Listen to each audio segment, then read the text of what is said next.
Okay, so have you ever wondered what actually goes into creating one of those Pixar-quality 3D animated stories? You know, the kind of story that just instantly grabs your heart and completely blends emotional depth with those gorgeous, vibrant visuals? Well, welcome to today's Explainer. We're going to deconstruct a really fascinating source document today. It's a detailed creative brief designed to generate a highly cinematic, heartwarming children's story in Urdu called The Magical Pencil.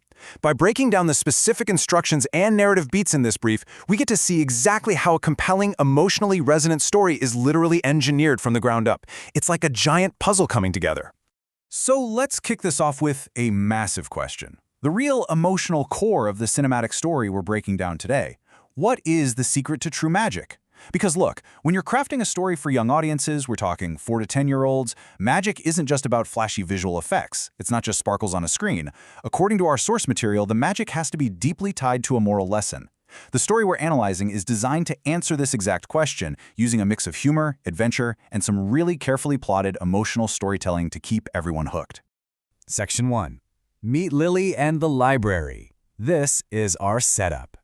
Now, Lily's colorful and innocent design instantly establishes her as this classic, empathetic protagonist, right? She is totally ready for her hero's journey. The brief is incredibly precise about her visual identity. She's an 8-year-old girl described as kind, curious, and cheerful. And check out the color palette requested for this 3D animation. A bright yellow dress, crisp white sneakers, and a small blue backpack, framed by brown hair tied up in 2 ponytails. This bright, optimistic character design is meant to just pop against the backdrop of an old, quiet library. It immediately signals to the audience that she's bringing light and energy into this world.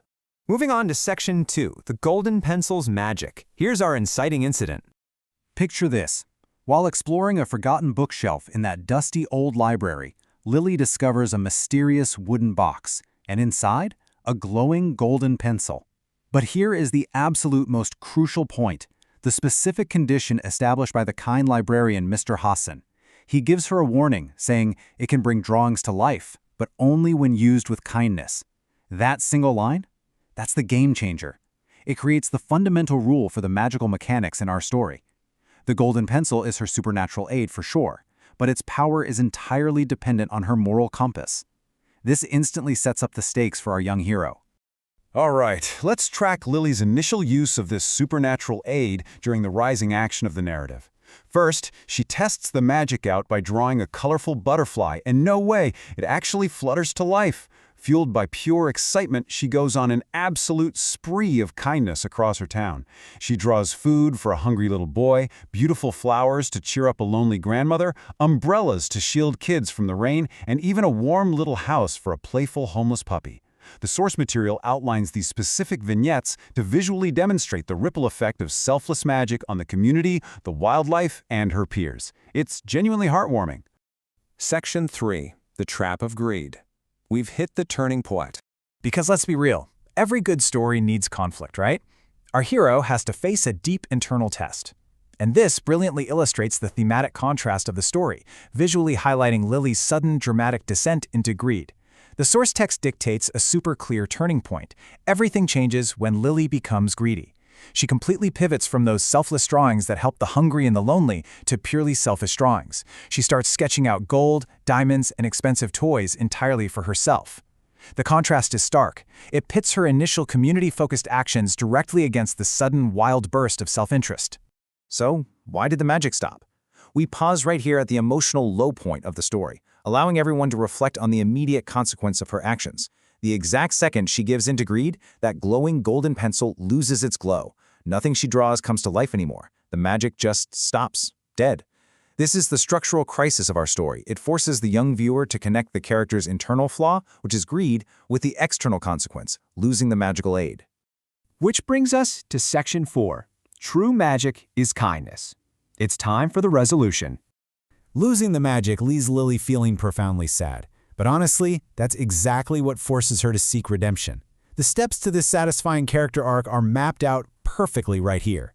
First, she feels the heavy weight of her sadness and returns to the library. There, Mr. Hassan steps up as the mentor figure once again. But he doesn't scold her.